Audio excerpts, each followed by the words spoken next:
and we try to act tougher than we actually are. Also, my sister made me this keychain, Mangte. If you know, then you know. Because it really does touch on a lot of like mental health that we as a society tend to leave behind and just put on the back burner.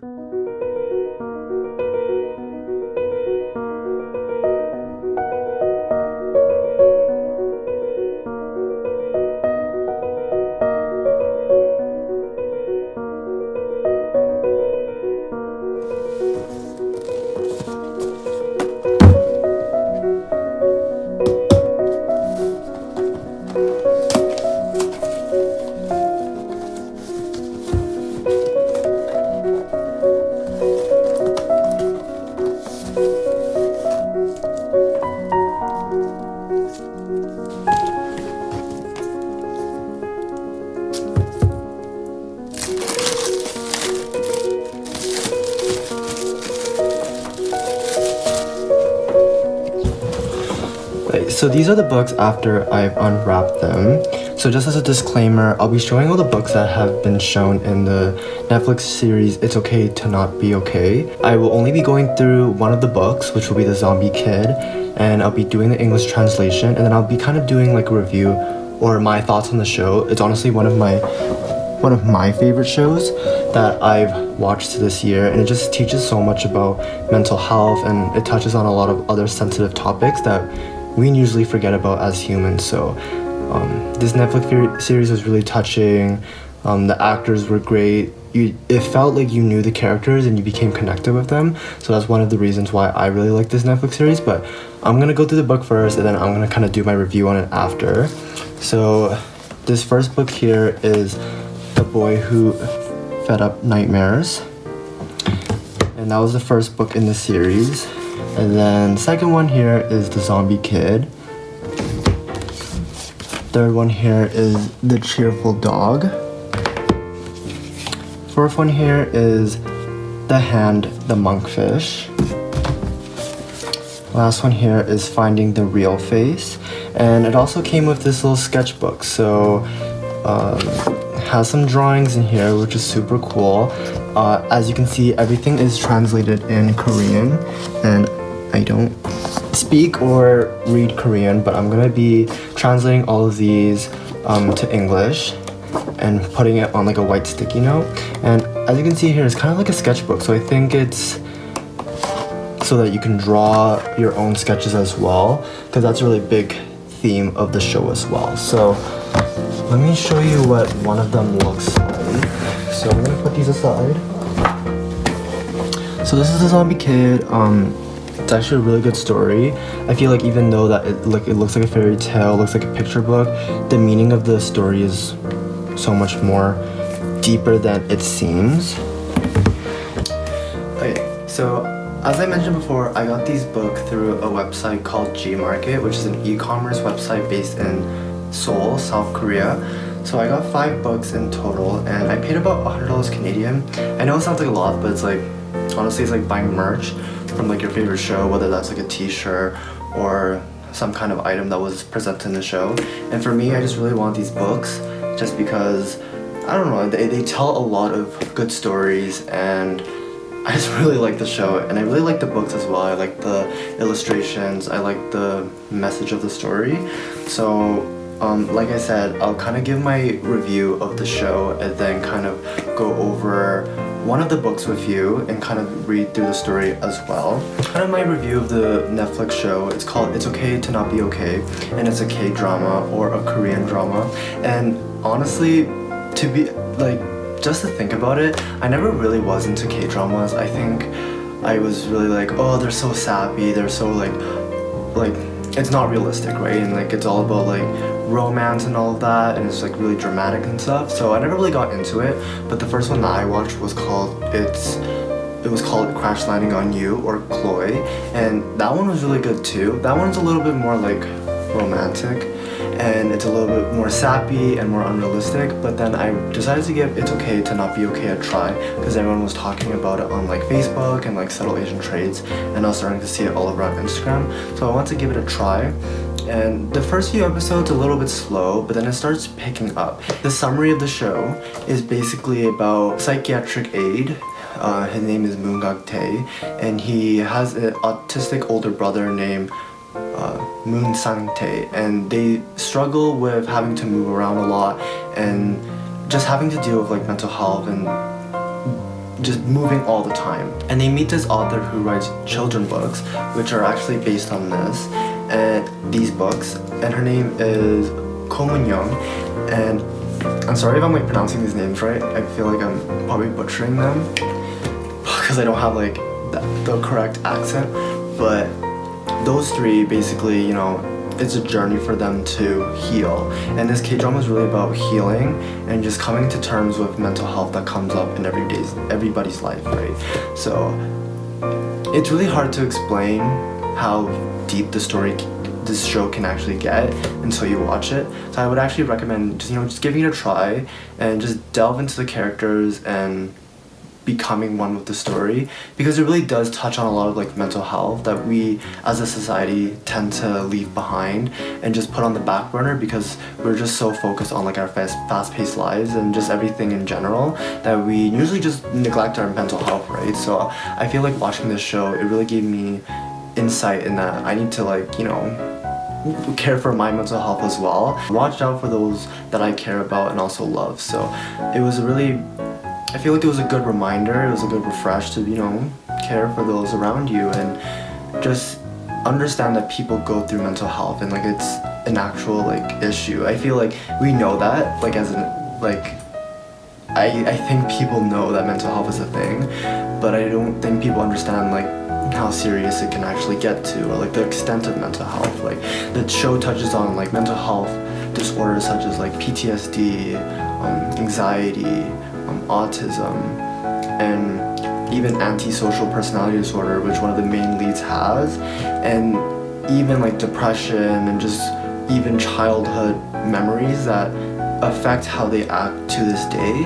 And it just teaches you, or it shows you that you don't have to discount what you experienced when you're younger, and that you can overcome these obstacles and struggles to become a better person, become happier, find that light in your life. So it's just a really like heartwarming show.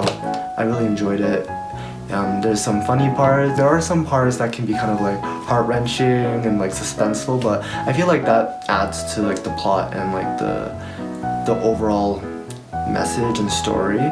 So if it was just all about mental health, it might get a little bit too dark, but I feel with this show that there's a balance, and it teaches quite a bit in terms of just just life, you know, just mental health in general. So each character teaches something different, which is what I really like, because they developed the three main leads so well that it's like the writer who wrote this Netflix series did a really good job. Like she was able to develop all characters like seamlessly, and no one fell short, if you know what I mean. It was just very satisfying to see the growth in the characters. So just a few things. It's okay not to always be strong.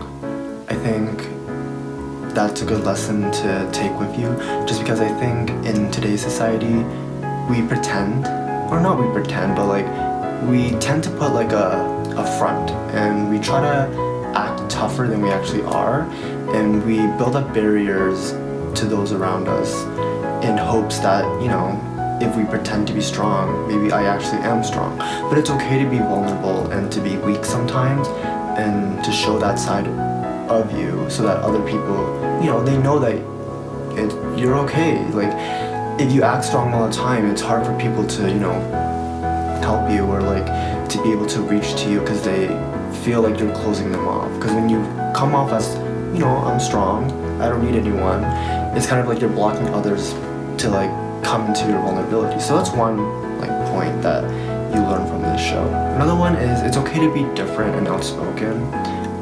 This one, it's good. I feel like people try to act normal, or people try to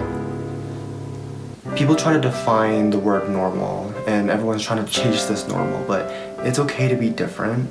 it's okay if you're not the same as those around you, or if you perceive people differently.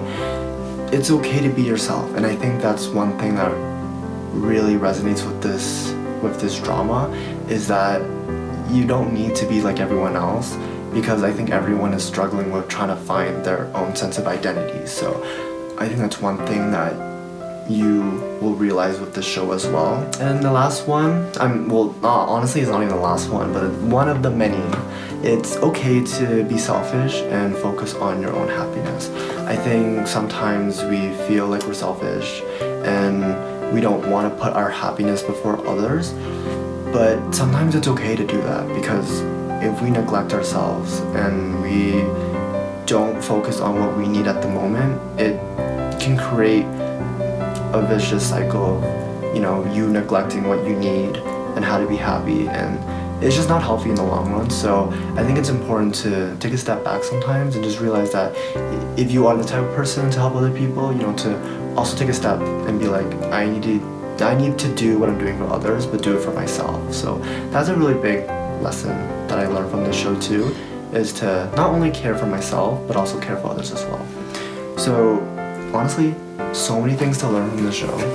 I really recommend that you guys watch it if you haven't done so yet. The show was aired from June to August 2020, so it's already been done as this video will come out, but I'm sure there's a few of you that haven't watched it yet.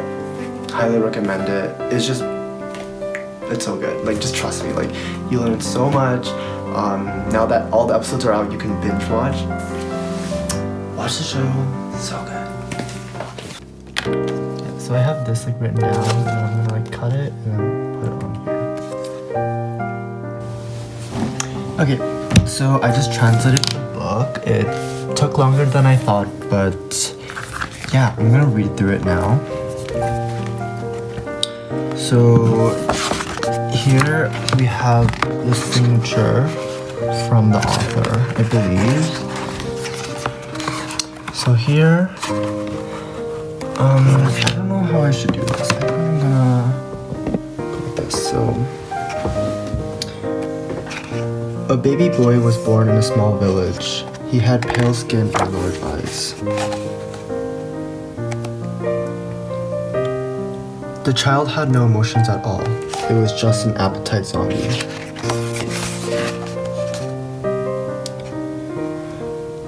While raising the baby, his mother came to the realization that he had no feelings whatsoever.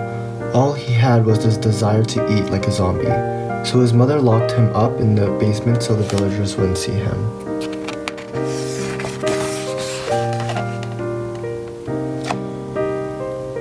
And every night, she stole livestock from the neighbors to feed him in secret. Then one day, an epidemic broke out. It left the remaining animals dead and killed many people. Those who had survived had left the village.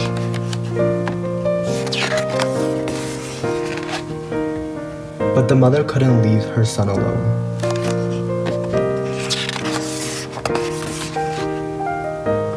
And to appease her son crying of hunger, she cut off one leg and gave it to him.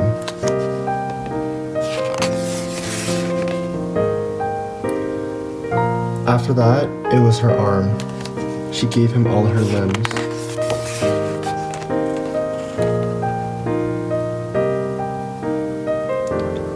When she was left with nothing but her torso, she embraced her son for the last time to let him devour what was left of her.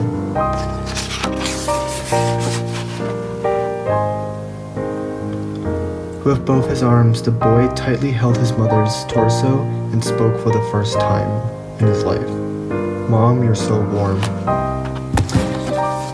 And yeah, if you want to understand the meaning of that, then you should watch the show.